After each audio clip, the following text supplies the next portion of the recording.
All right, I think we're recording, and I apologize to everybody who is listening or watching, and you hear Scooby Doo footsteps running all around me. I'm home by myself with a 6-month-old golden retriever puppy, so she is as playful as it gets. But I'm also joined here by Rich Jones, who writes for the Mirror out in the UK. Rich, how are you?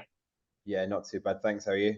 I'm all right, man. It was such a pleasure to meet you, and sort of like by happenstance as well when we were in the dining room for the press right before the Wrexham match. So it was to me sort of fascinating, and I guess the best word to describe it is I've used over the past week or so to sort of encapsulate what that entire experience was, meaning the Wrexham match. It really felt like a circus. But we'll go more in depth about the Wrexham game with you. I'd love for you to kind of tell us a little bit about yourself, your work, sort of your credentials, and where people can find you before we get started and talk about the subject at hand. Yeah, basically, as you said, I work for the Mirror. Yeah, I'm part of our online sports team. Have been over in the UK. Yeah, I've been working there since I think I started in 2018, late 2018. Just basically part of the football team as one of the writers, just covering a bit of everything really sports wise. But yeah, a big focus for us is obviously the Premier League. A lot of Premier League soccer and that sort of stuff. Then I've sort of moved on while I was at the Mirror to becoming one of the assistant editors of the football desk.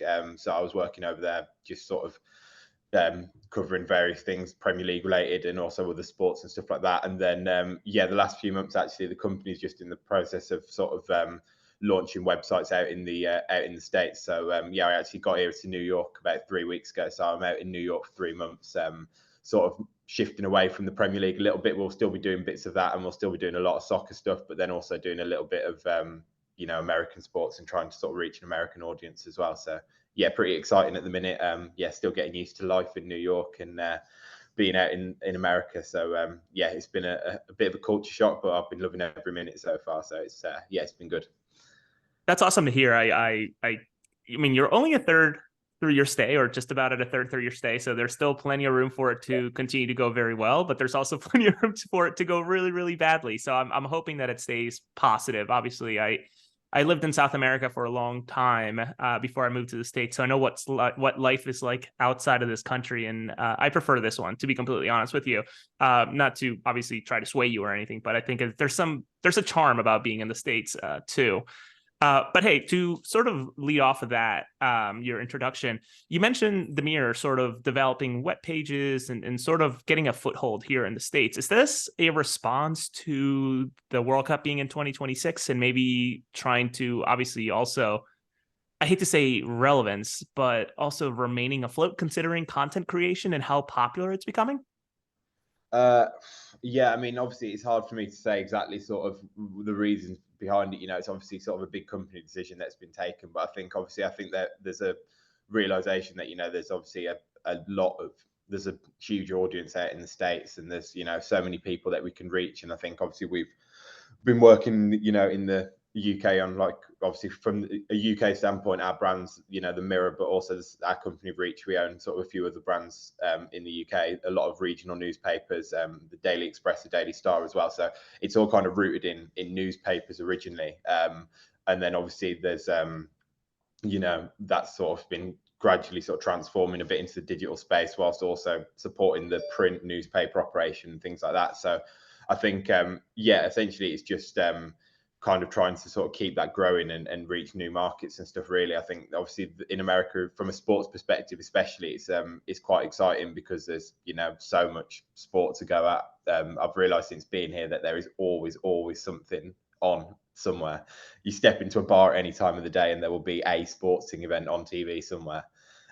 So yeah, I think yeah, it's just a case of from our point of view, just trying to sort of expand our coverage into sort of different areas and tap into some new things. And like from a soccer standpoint already, we've obviously seen that our .com website is sort of not quite launched yet, but we've seen we've seen we've sort of put a lot more effort into various different things, and we've seen a few sort of bits of joy with sort of MLS coverage and things like that. Obviously, the timing's worked out quite well for us with Lionel Messi heading to Inter Miami. But even aside from that, I think we've got back in the UK, we've got such a big audience of soccer readers or football readers as they'd be back for us. But so I think there's realistically, if you're interested in football or interested in soccer, although you might be a fan of your Premier League team or your Championship team, there's you're going to have a wider interest beyond that, and so it's just about us trying to find ways to sort of cover various different things and reach new audiences and things like that, really. And that's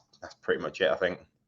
No, that's interesting. And to your point of something's always going on here, right? This is a country that's, I think, always thirsty or looking for the next event to pay attention to. You have the Major League Baseball, you have the National Football League, you have MLS, you have NBA, you have just about everything. And I think sort of the us as citizens or people who live in the States, we have the blessing, but also the curse of multiple time zones, where you may have something starting at 4 p.m. in the East Coast, and by the time that's over, there's something that's just about to start at 4 p.m. out in the West Coast. So you sort of get to watch a little bit of everything at any time of the day. Yeah, I learned that the hard way last week because we had obviously because at the minute the way it works with our team is we've got a few people based in the UK still covering like American stuff for us, and then we've got a few of us out in New York. But so obviously the stuff that happens in the evening in America, it makes sense for us guys over here to do it, right? Because it's sort of the middle of the night back home. So I'd said I would cover the I'd said I'd sort of watch and do some things from the TV for Man United Wrexham, and then I realised that I was watching a game the night before, and I realised that it was on the. I didn't even think about the West Coast time zone, and all of a sudden I realised that instead of volunteering to work at like 7 p.m, it was 10:30 p.m, and it was a late night. But yeah. I've got to realise the time zones and just how late it is over on the when the West Coast gets to kickoff time.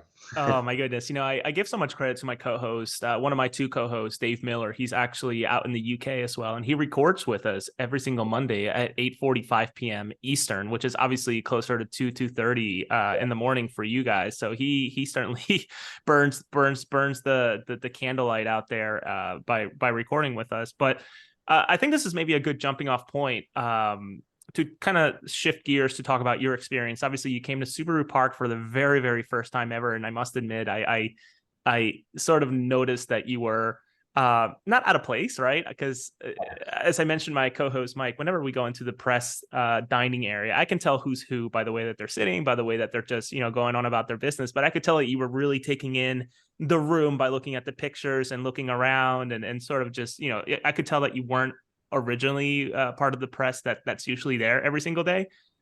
And with this being your first trip to Subaru, I'd love to hear what that experience was like for you in terms of, obviously, I think the travel was maybe a little bit more difficult than you're used to coming from New York to Chester. But if you can just kind of walk us through your entire experience of getting there and what that was like. Yeah, I mean, travel-wise, really, like it would have been far easier if I'd had a car, which I would have done if I was here like more permanently. So it was just one of those things, but it was all right. I got the train down from New York, which was pretty quick, pretty straightforward. And then I was going to look at because I know you can get the train down from Philadelphia, but I just ended up hopping in an Uber in the end. But it was just to make it a bit easier, really, just because I was trying to figure everything out. But yeah, I loved Subaru Park, to be honest. I thought it was an unbelievable stadium. I hadn't really looked too much into it before I went, but like the setting was unbelievable, and we had perfect weather for half the day. So yeah, we had when I first arrived, when you walk up those steps to the press box and you had the view over the river and the bridge, it was like an unbelievable view, probably the best setting I've ever been to for a football stadium. It was, I thought it was lovely. And just the whole experience was cool. I think obviously it was a bit of a party atmosphere and a bit of a carnival atmosphere with Wrexham being in town. And as I sort of told you on the day, my dad's from Wrexham, so I've got a few links to Wrexham and stuff like that. And there was someone there. There was a couple of people there that I knew from back home. So I went and sort of soaked up the atmosphere a bit outside beforehand. And yeah, it was just a really nice space in terms of that little bit outside the stadium where you've got plenty of space for little pop up like food stalls, bars and stuff like that.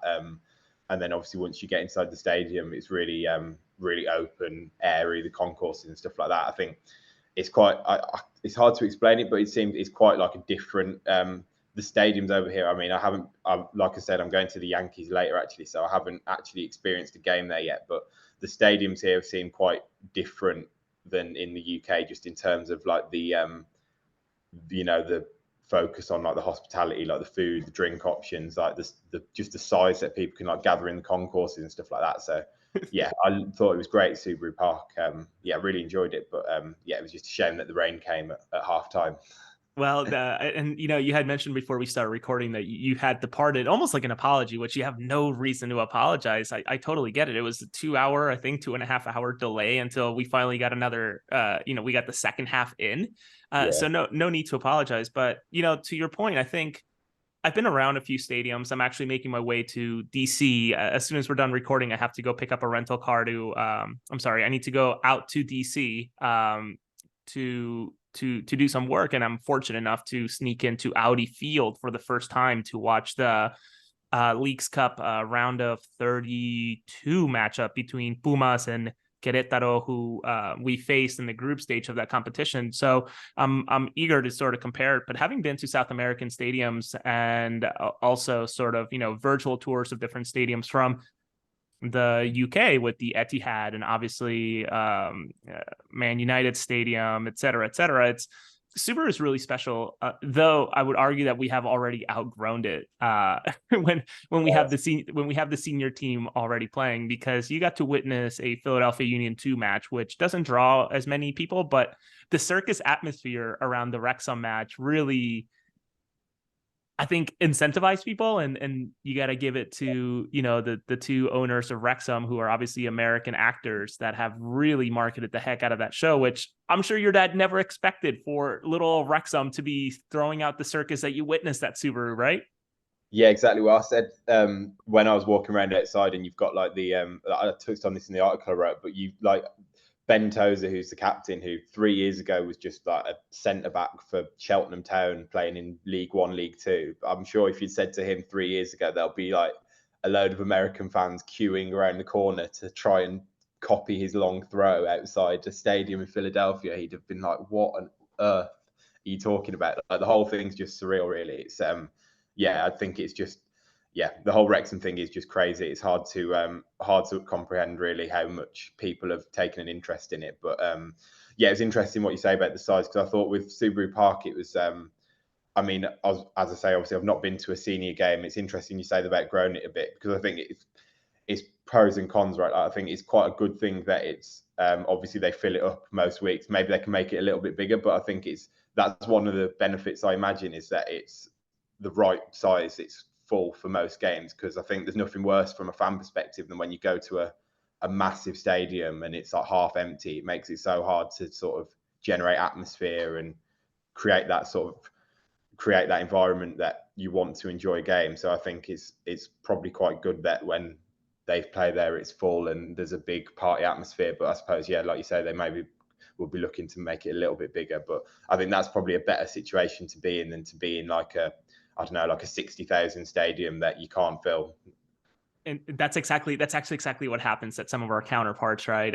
If you go to the New York Red Bulls out in Jersey, I believe they're in New Jersey. They have a stadium that can host, I think, 50,000 or 40,000 plus, whatever. But they get just as much, if not fewer, people than we get out in Chester at Subaru Park. And our park is a tidy 19,000, almost 20,000 person stadium, and that's with standing room.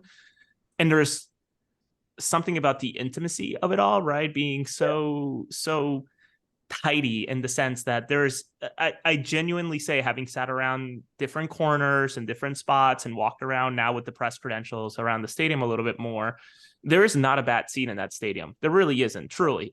You could be at the very top of section 140, which is typically where I sit. You can be in the press box. You could be right behind the video, or under the video board, I should say. You could be right underneath the suites across in section 126. But the view is still stellar when you compare it to some of these other stadiums in the in MLS. So I certainly appreciate your viewpoint. Obviously, you've traveled across the world and to come and see games and watch games and report on games. So your criticisms, but also compliments, certainly mean a lot. So to sort of shift gears a little bit, I'd love to hear how you perceive the level of enthusiasm and engagement from American fans towards soccer. Obviously, you're maybe your your base to make a decision on this, or your answer is probably a little small, since obviously Union 2 was sort of the what you got to watch. But I'd love to hear what your opinion is in terms of that. Yeah, I don't want to upset anyone if I get this wrong. No, and that's okay. It's okay. Believe me, it's Purely totally based fine. on that. It's purely based on how I've perceived it from what I've seen, which, as you say, is a very small sample size. But it seems from like watching from afar, for like, you know, from obviously I've always, you know, everyone's been aware of Major League Soccer, right? Like I've known about it and been aware of it and known a little bit about it over the years without ever being sort of super involved and invested in it. But I think it does seem like it's one of those that the clubs have got like, there's like, it seems like there's a really passionate like core of support for soccer and MLS teams over here. So like I saw it the other night. I know it was only the Philadelphia Union second team against Wrexham, but you know, the little group behind the goal, the ultras, who were like, you know, chanting constantly, and I saw the little sign about how you're not allowed to sit down apart from at half time and all that. Like you can sense that. I think when you watch games, there always seems to be like a real core of support. And I've seen a few clips from some of the teams in the past, I think, who've got really passionate fan bases. I think Atlanta have got quite a Yep. strong group of support, haven't they? And yeah, it certainly seems that like it seems like there's a real strong group of like core support who are like really, really invested and really passionate, and kind of really trying to grow the sort of culture around soccer over here and like the atmosphere and things like that. I guess it just is one of those where like you've got such a big market to compete with for the more casual fan, haven't you? In terms of like, you know, you've got NBA, NFL, baseball, all that sort of stuff. So I guess it seems like it's just on this. It seems like the scale's just sort of growing, but there's like a real strong core of like passionate fans at each club that are kind of driving that. And I guess it's now up to like the teams to try and get more casual fans in and kind of convert them. But it does seem like there's a real focus on like the match day experience out here and making it something that people go to and want to come back to. I think in the UK especially, teams don't really have to like football clubs in the UK, they don't really have to try that hard for the support. Like I'm from Wolverhampton, I'm a Wolves fan, and like ultimately, like the only thing that is going to impact people coming to Wolves is if Wolves are winning, if Wolves are doing well, because everyone in the area, like it's a you know, it's a city that hasn't got lots happening there. The football club is like the heart of that city. So when when Wolves are doing well, the whole of Wolverhampton wants tickets. Like the whole area, like it, the club will always be like the heart of the city. Whereas obviously, I think in America, you've got clubs that are coming into cities that are maybe, you know, traditionally dominated by other sports. I mean, obviously, I'm guessing in Philadelphia, like the Eagles are the big draw. You know, everyone, the Philadelphia Eagles probably don't need to do an awful lot to market themselves. Everyone knows they exist. Everyone wants to go to the Eagles if the Eagles are winning, which they have been a lot recently. So, whereas I guess the MLS teams kind of have to work a little bit harder to kind of draw fans in. And I think it's interesting to see like the match day experience, right? Like I imagine a lot of thought must have gone into building that stadium and like creating the sort of the surrounding areas and like the settings they have done. And yeah, I guess it's just a case of trying to you've got that sort of real passionate core of fans at the different clubs, like the ultras that you had the other night, and like some of the Atlanta fans and things like that. I guess it's just trying to supplement that with as many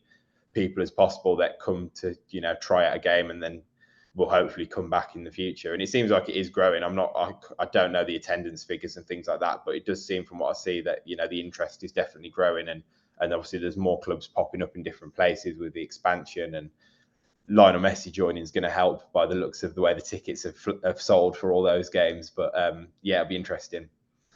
Yeah, I'd love to maybe peel off of that your answer in Yeah. terms of culture. I'd love to hear what the perception is from a UK perspective, being yours, and also the mirror onto what is the honest opinion. And that's okay. You know, it can be brutal, it can be positive. It's totally fine. But what is the perception behind the United States hosting the World Cup in 2026 from your perspective, but also maybe as the outlet as a whole? How are you guys preparing?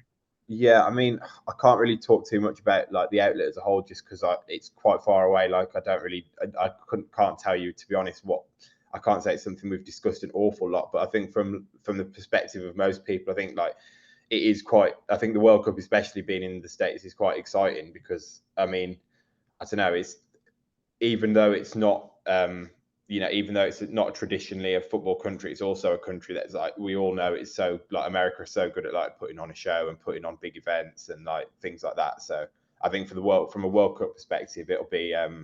I think everyone's expecting a pretty exciting World Cup and one that'll be good for the fans, especially after what we had with the last World Cup in Qatar, which was such a different sort of World Cup, and there was so many things that weren't really fan friendly. To be honest, it wasn't great for fans in terms of some of the the travel and like getting there and all the various things. So I think like from my perspective, it'll just be a big show, won't it? Like America know how to put on a show, they know how to put on a big event. You see like the Super Bowl, the finals, all that sort of stuff every year. I think that's one thing. You've got the infrastructure already here. Like the stadiums are huge. The fan bases will be huge. Like the media coverage will be huge. Like I think it'll just make for a pretty big World Cup, really. Yeah, I'm intrigued. Obviously, the city, as you hear my wonderful dog barking at the trashmen who are coming around. Give me a second. It's all right. There she goes. She simmered down a little bit. Philadelphia was selected as one of the host cities, and a lot of that work was funneled through our captain here at Philadelphia, at the Philadelphia Union, Alejandro Bedoya, who was the spokesperson, if not probably the lead ambassador and pushing the city to, or he was selected as the spokesperson, the face behind the push for 2026. And as this is a world event, so I'm really excited to see what the city looks like. Obviously, the Philadelphia Union Stadium at 19,000, 20,000 is not going to be the stadium used to host a match. The Lincoln Financial, I believe, is the actual site. Or yes, I know it's the actual site, sitting close to 100,000 people, which makes sense. But I'm sort of, I guess, working off of your answer earlier and mentioning it a couple of times. What is the perspective, or what is the feeling from abroad about Messi coming to the league? I think to be honest, I think a lot of people are just I think for a lot of people, I know it's like it's a controversial topic, etc., but I think it looked like it was going to be like the MLS or Saudi Arabia, right? And I think most people would prefer that he's gone to Major League Soccer.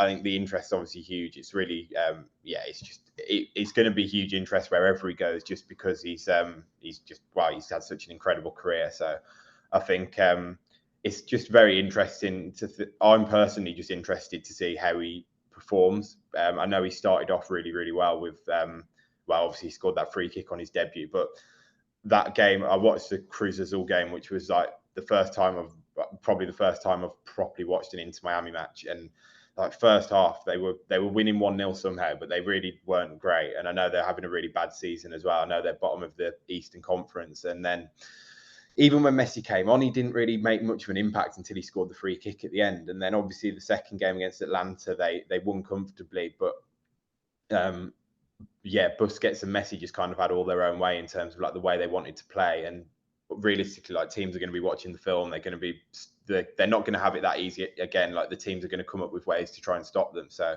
I think it'll be interesting to see just how much of an impact he can have, really. I think obviously off the pitch, he's going to have an enormous impact. Like everyone's going to want to watch him. Everyone's interested in what he's doing, but it'll be interesting to see on the field how much impact they make. I mean, obviously the early signs look very good, but I think it's a tricky one from an MLS perspective. I'll be interested to see what you think about this, because obviously for like someone like Messi, you make an exception, right? Because he's such a superstar. Like there's no doubt that him coming here is good for the game, because more people are going to be interested. More people are going to watch it. Like he's going to be a huge draw.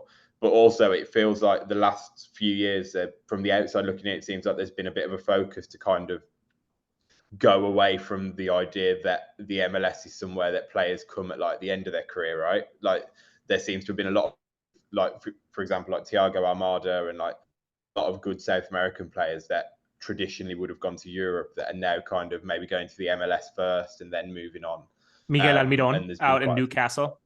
Yeah, exactly. Yeah. So, it's interesting. I suppose it kind of, the signing of Messi, obviously it's for the best, but it kind of goes a little bit against the greater idea, doesn't it, of terms of the MLS moving away from the idea that it's a place that older players go at the end of their career, but also it's just huge for the game. I imagine. I'm sure all you guys must be quite excited by the prospect of covering and playing here and stuff like that. Yeah, it's sort of controversial to be honest with you, and even more so here in the city of Philadelphia or Philadelphia Union fans, because we, whether you know or not, I can't fault you for not knowing. Last year we were defeated in the championship final against LAFC, and they had all types of funny math, or it feels like they had lots of funny math to sneak in Gareth Bale and Carlos Vela and Chiellini into the roster, considering the salary caps and everything.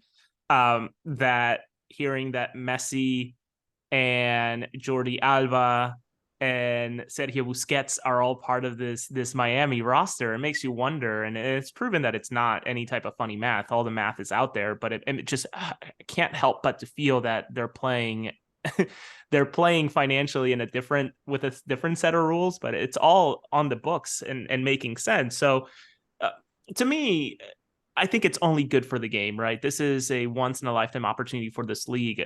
If you go back to when David Beckham joined the league and the changes that came about it, and you could probably really pinpoint that as an evolution point for the leagues, an influx point for the league to decide what to do. I'm intrigued to see what the league does in terms of loosening salary, roster restrictions, etc., to allow the league to grow. You have owners, and Alejandro Bedoya just said it on a Front Office Sports article, I think yesterday morning, or it was published yesterday morning, where he sort of sees this again as an influx point, right? There are owners who are eager and willing to spend, but cannot because of the current set of rules that are imposed on the team. So I see it as a net positive. And frankly, how can you not, right? When you have possibly the best player to ever play the game here within the United States. And to, again, your point that you mentioned earlier about ticket prices and whatnot, before he was even signed, while he was rumored, Inter Miami were coming into town, and we defeated them handedly. I'm a season ticket holder, but I still get press credentials. So when I have a friend coming, I go sit in the stands and then go to the press conference. When I don't, I sit in the press box, etc.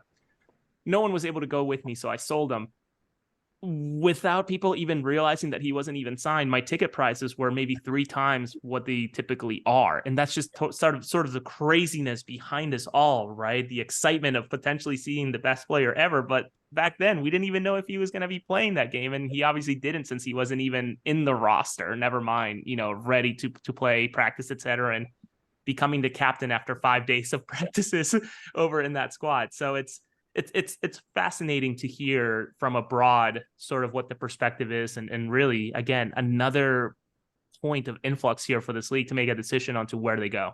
I think it's tricky as well with terms of like loosening some of the loosening things a bit so that some owners can spend, because like from the outside looking in, like one of the big benefits, or one of the massive things that we in the UK would like look at and envy from the US sports is the parity thing, and like the salary cap, and the fact that like in various different sports, you can be bottom of the table one year, you can win the Super Bowl the next year, or you can climb the standings the next year, or it's not always the same teams in the same situation. Obviously some teams do better than others and have a better model, but I think that's one of the things that MLS needs to sort of, I guess from my perspective, we probably need to be careful to try and keep, is just you want it to be quite an even playing field, because even though it can be frustrating for those that want to sort of spend a bit more, and I know what you're saying, like Inter Miami squad now is ridiculous. So, it's unbelievable. So like I know that it is obviously you need it to be a real level playing field, but I think that's one of the things that needs to be sort of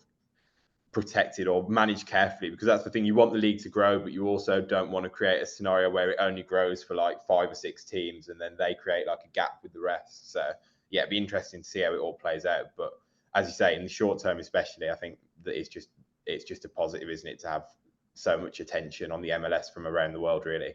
Well, in terms of parity, it's also a double-edged sword, right? Where we have this parity across the league, but we are still without. And I know there are certain opinions across the board, and I'm not leaning towards one or the other, but there's no promotion or relegation in this league, which obviously removes a lot of excitement. But also, when you crunch the numbers, and being a risk adverse person myself, but I don't have the millions of dollars invested into any one team, I personally wouldn't want promotion and relegation if I was an owner, right? Why would you want to mess with what's right? Yeah, So it's an interesting one, isn't it? Because it's just it's obviously something that everyone looks at with the leagues over in England, but also and around the world. But like you say, if you were to create it from scratch, like no one would want that now, because you want to protect like your situation you're in. And you see it at the moment, like it creates so many problems as well. Obviously, it is great entertainment wise, but you see it so often where teams in the UK, they go up and they spend money, or they get relegated, and then it creates financial problems. And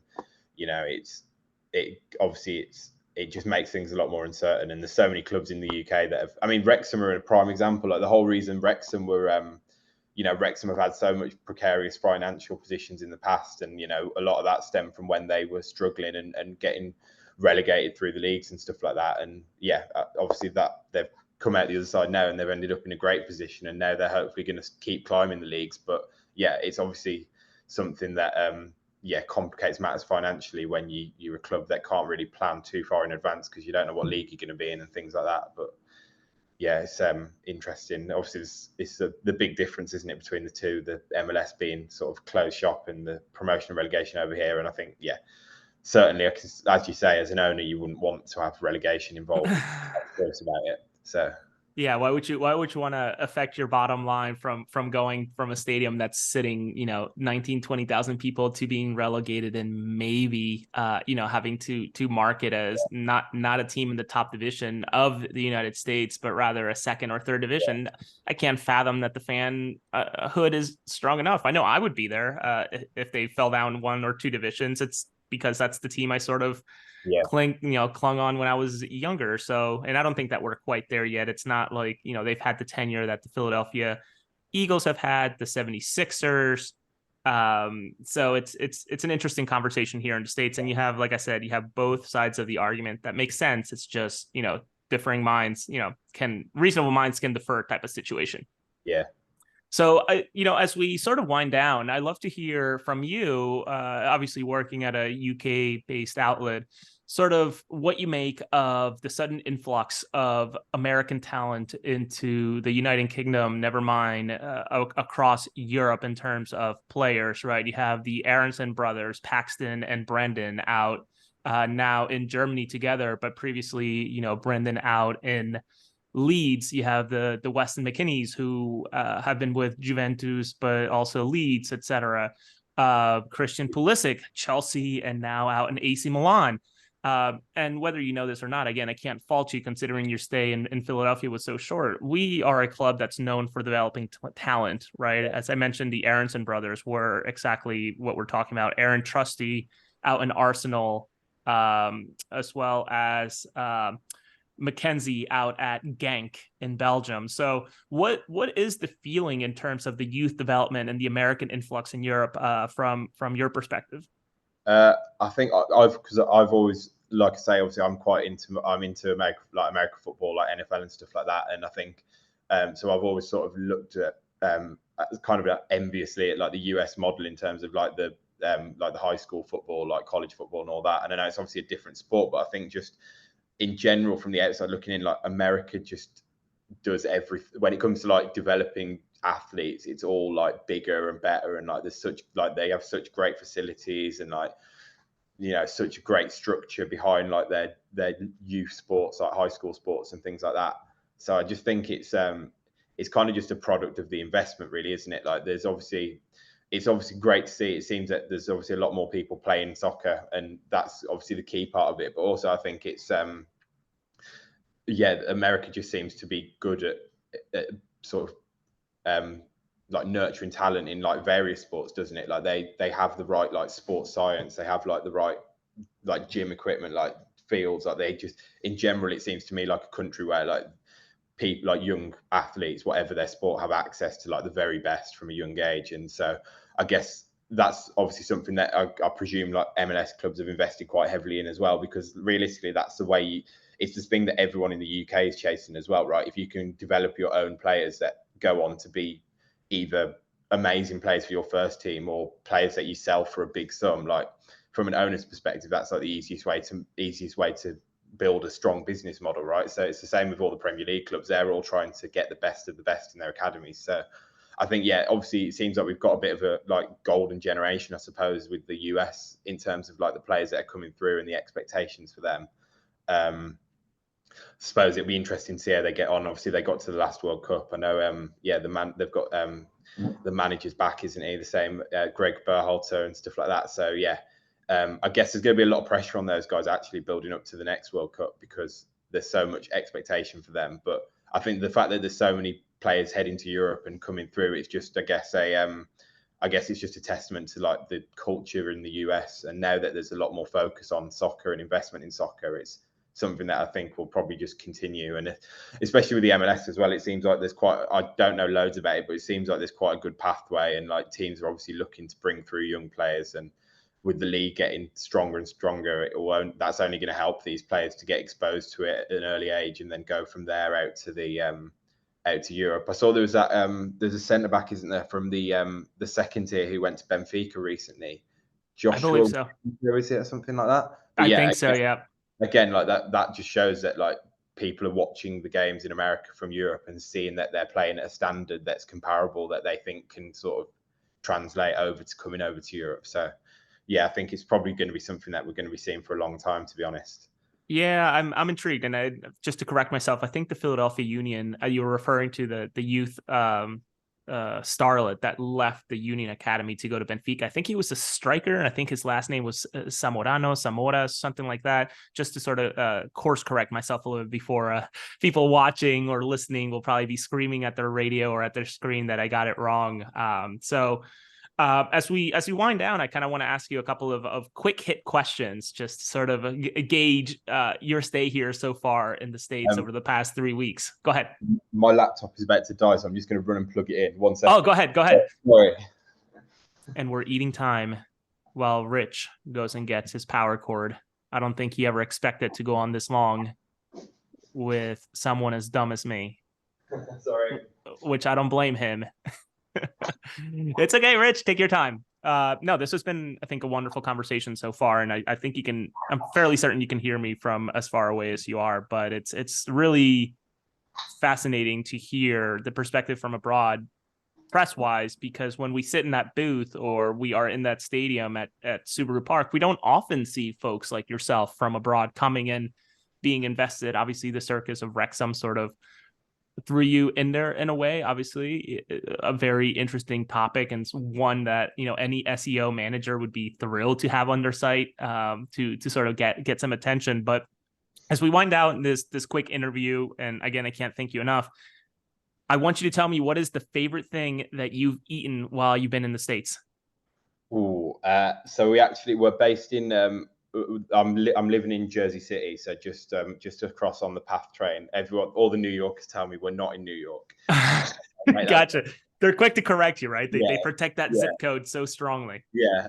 But there's like a taqueria place, like a Mexican restaurant just down the road that's really good, really nice. I've eaten a lot of tacos and quesadillas and things since I've been here. So I appreciate that you can say quesadilla better than most native people from I was going to say Native Americans, American natives here who say quesadilla or quesadillas or whatever. So interesting. So Mexican food, and not something that's done very well out in the UK.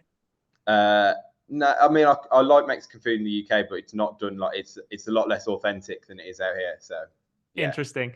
How difficult has it been for you to adapt to the weather? That day in Philadelphia was the prime example, because it was so hot in the day. I spent the whole day like melting, and then on the train, and then I was really cold on the train because the air conditioning was really cold, and I was just in like shorts and a t-shirt. And then I got off the train and I was really hot again, and then the next thing I was like running from the thunderstorm. So yeah, it was there's been a lot. It's strange. It's like it's just always hot, and then when it does rain, it's still hot while it's raining. It's like, yeah, it's a different climate to what we've got back home, definitely. Awesome. And then to finally close the show, I'd love to kind of have you just what would you say to the European or even, again, UK person who is skeptical about the experience about being in the United States, whether it's about watching a sporting event or just being in the United States as a whole? What would you say to them about your experience so far? Yeah, I don't really know. Like, I've just loved it really. I think it's obviously I live in London back home, and I think it's like where I am at the minute in New York. It's like it sounds cliche, but it's like London times 100. Like there's always stuff going on, like, and I feel like you can do things like every time of the day really. And then just in terms of like the sporting side of it, which obviously I'm massively into, I just think it's just really cool how there's just always stuff going on.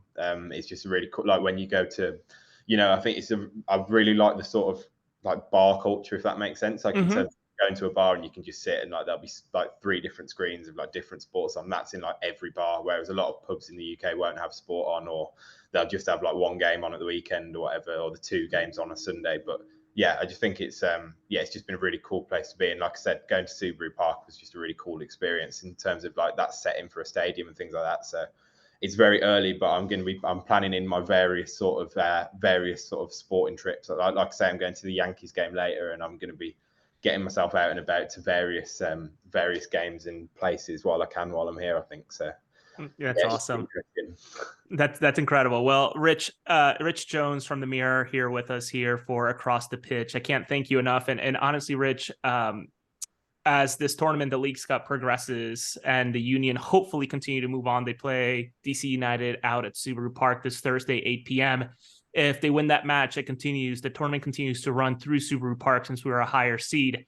So if you're ever interested in coming out and watching another game, you are more than welcome to have one of my tickets. I can certainly send you the link for press credentials, and you're more than welcome to stay in my basement, and I'll drive back and forth and get you back on the train. But don't be a stranger out in the city of Philadelphia. I think you enjoyed it, and I think you would certainly enjoy a first team action out at Subaru Park. It's a different atmosphere for sure. Yeah, I'm definitely keen to try and get an MLS game there at some point, and actually try and see a full game this time after 45 the Wrexham game. So I'll hopefully the schedule and the timings will fit in, and I appreciate the offer, and I'll hopefully get a chance to come down at some point. Absolutely. Rich Jones from the Mirror, thank you so much. Have a great rest of your day, and honestly have a wonderful trip, and hopefully I see you again. If not, safe trip back to the UK. Yeah, you too. Keep in touch. Thank you. Absolutely. Bye-bye.